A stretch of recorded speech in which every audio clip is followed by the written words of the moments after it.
తెలంగాణలో భారతీయ జనతా పార్టీ ఎమ్మెల్యేలను టచ్ చేస్తే 48 గంటల్లో రేవంత్ రెడ్డి సర్కారు కూలడం ఖాయం అంటూ రేవంత్ రెడ్డికి వార్నింగ్ ఇచ్చారు బీజేపీ నేత మహేశ్వర్ రెడ్డి.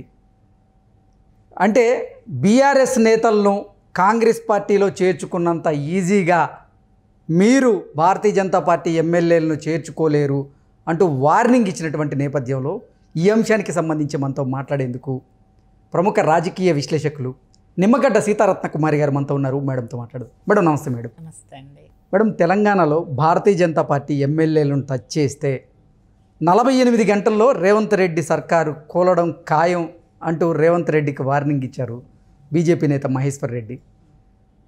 అసలు బీఆర్ఎస్ ఎమ్మెల్యేలను కాంగ్రెస్ పార్టీలో చేర్చుకున్నంత ఈజీ కాదు భారతీయ జనతా పార్టీలో ఉన్న ఎమ్మెల్యేలను చేర్చుకోవడం అంటూ వార్నింగ్ ఇచ్చిన నేపథ్యంలో ఏంటి మేడం ఆయన వ్యాఖ్యల వెనక ఉద్దేశం ఏమై ఉండొచ్చు అంటే ఏం చెప్తారు?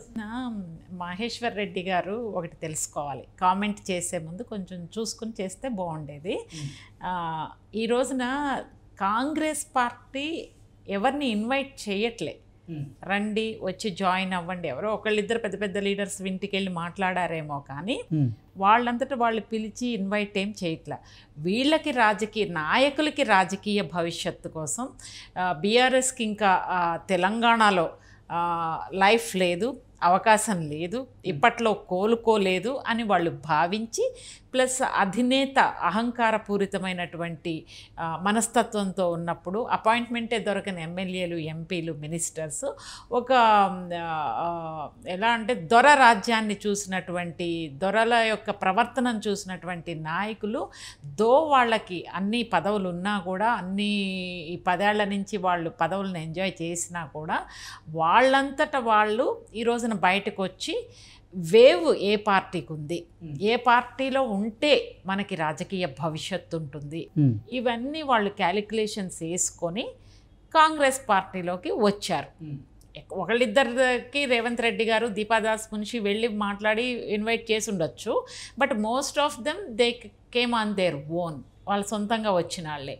సో ఇప్పుడు భారతీయ జనతా పార్టీలో ఎమ్మెల్యేలు వాళ్ళంతటి వాళ్ళు కాంగ్రెస్ పార్టీలోకి వస్తే మహేశ్వర్ రెడ్డి గారు ఏం చేస్తారు? వీళ్ళు వెళ్ళి పిలవడం కన్నా కూడా ఇప్పుడు బీఆర్ఎస్లో కూడా చాలా మటుకు వాళ్ళంతటి వాళ్ళు వచ్చారు. లేకపోతే బ్యాక్ ఎండ్లో ఏమన్నా రిక్వెస్ట్ ఉందో, ఏమన్నా ఉన్నాయి, we don't know that. But prime office మనకి ఎలా కనిపిస్తుందంటే వచ్చినట్టుగా కనిపిస్తుంది వీళ్ళు రిక్వెస్ట్ చేసిన దానికన్నా కూడా.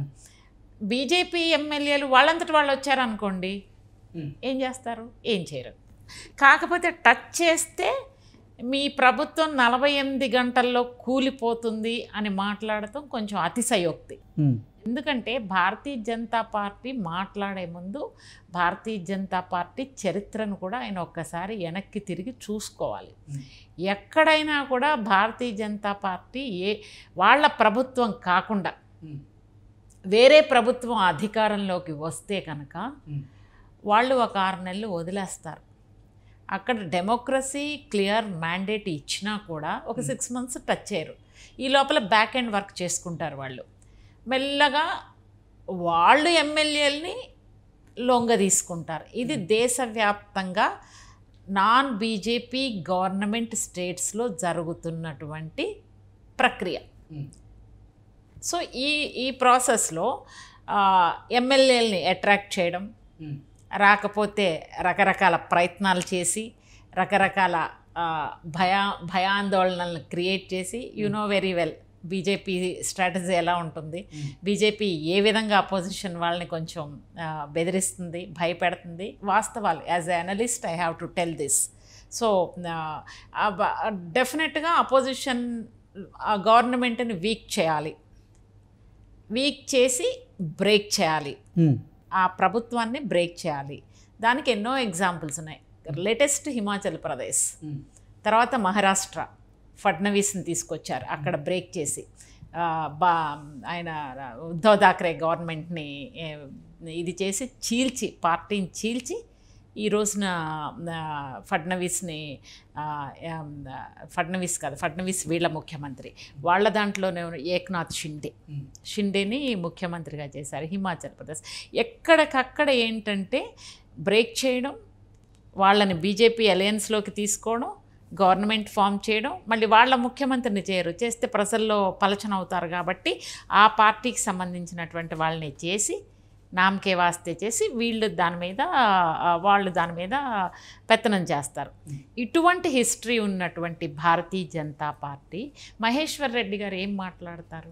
అంటే మీరే చెప్తున్నారు ఇటువంటి హిస్టరీ ఉందని, ఆయన చేసిన కామెంట్స్ కూడా అలాగే ఉన్నాయి.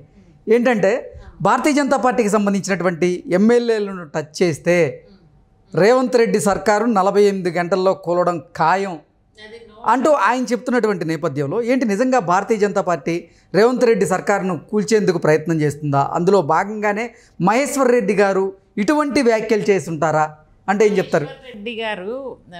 రేవంత్ రెడ్డి గారు దీనికి ముందు ఒక కామెంట్ చేశారు. అందరు 6 నెలల తర్వాత కాంగ్రెస్ రేవంత్ని దించేస్తామని మాట్లాడుతున్నారు, మేమేమన్నా ఇక్కడ ఉన్న గవర్నమెంట్ని కోల్చండి, కాంగ్రెస్ గవర్నమెంట్ని కోల్చండి, చూస్తా ఊరుకుంటామా? మేము చేయాల్సింది మేము చేస్తాం దానికి ధీటుగా అని రేవంత్ రెడ్డి అంతకన్నా ధీటుగా ముందే సమాధానం చెప్పారు. అంటే రేవంత్ రెడ్డి గారికి భారతీయ జనతా పార్టీ స్ట్రాటజీ తెలుసు. వేరే రాష్ట్రాల్లో వాళ్ళ ప్రభుత్వం లేనటువంటి రాష్ట్రాల్లో వాళ్ళ స్ట్రాటజీ ఎలా ఉంటుందో రేవంత్ రెడ్డి గారికి తెలుసు. సో తెలుసు కాబట్టి ఆయన ముందుగా ప్లాన్గా ఉంటారు. వాళ్ళు ఏం ప్లాన్ వేస్తున్నారు, ఏం స్ట్రాటజీ చేస్తున్నారు, బ్యాక్ ఎండ్లో ఏం జరుగుతుంది అనేది రేవంత్ రెడ్డి గారు డెఫినెట్గా హై అలర్ట్ ఉంటారు. అలర్ట్గా ఉన్నప్పుడు ఆయన ఎదుటి వాళ్ళని అంచనా వేసి, రాజకీయం ఏంటి, ఇట్ ఈస్ నథింగ్ బట్ చదరంగం, మీరేం ఎత్తులేస్తున్నారు, మా గవర్నమెంట్ మీ హిస్టరీ గవర్నమెంట్లను కూల్చుతారు, అది చూస్తున్నాము, మీకు అలాంటి యాటిట్యూడ్ ఉన్నప్పుడు రేపు ఇక్కడికి రారని ఏంటి గ్యారంటీ తెలంగాణకి? దానికి రేవంత్ రెడ్డి గారు ముందే ప్లాన్ చేసుకుంటారు కదా, ఎలా పడగొట్టడానికి ట్రై చేస్తే ధీటుగా ఎలా ఎదుర్కోవాలి అనేది. ఆయనేమి తక్కువైనా కాదు కదా, ఒక సాధారణమైన వ్యక్తి ఈ రోజున కాంగ్రెస్ లాంటి దిగ్గజాలు ఉన్నటువంటి కాంగ్రెస్ పార్టీలో అందరినీ పక్కకు నెట్టి ముందుకొచ్చి ముఖ్యమంత్రిగా అయ్యారు అంటే Revanth Reddy is not a small person. Brain it's very strong brain అని అనుకోవాలి. అంటే అసలు రేవంత్ రెడ్డి గారు భారతీయ జనతా పార్టీకి చెందినటువంటి ఎమ్మెల్యేలను కాంగ్రెస్ పార్టీలోకి లాక్కునే ప్రయత్నం చేస్తున్నారా? అందుకు నిలువరించేందుకే మహేశ్వర్ రెడ్డి గారు ఇటువంటి కమెంట్స్ చేశారా అంటే ఏం చెప్తారు? First of all Revanth Reddy గారికి బీజేపీ నుంచి తీసుకోవాల్సిన అవసరం లేదు ఆయనకి. Point number 1. పాయింట్ నెంబర్ 2, ఈ మహేశ్వర్ రెడ్డి గారు ఏదైతే ఇట్లా 48 గంటల్లో కూల్ చేస్తాము గవర్నమెంట్ని అంటే కనుక అసలు ఈయన కేరే చేయడు ఆయన. ఎందుకంటే ఫస్ట్ ఆఫ్ ఆల్ మీ ఎమ్మెల్యేలు మాకు అవసరం లేదు అంటాడు. వాళ్ళంతటా వాళ్ళు వస్తే వాళ్ళ హిస్టరీ బాగుండి వాళ్ళ పార్టీకి అవసరమని అనుకుంటే అప్పుడు ఆలోచిస్తామంటారు రేవంత్ రెడ్డి గారు. ఇదేంటంటే ఆయన మాట్లాడేది ఏదో పవర్ఫుల్ డైలాగ్స్ వేయాలి, పవర్ఫుల్ డైలాగ్స్ మాట్లాడాలి అని చెప్పి మాట్లాడినట్టుగా ఉంది. కానీ 48 గంటల్లో రేవంత్ రెడ్డి గారు గవర్నమెంట్ కూల్చే సీను ఇప్పుడైతే లేదు.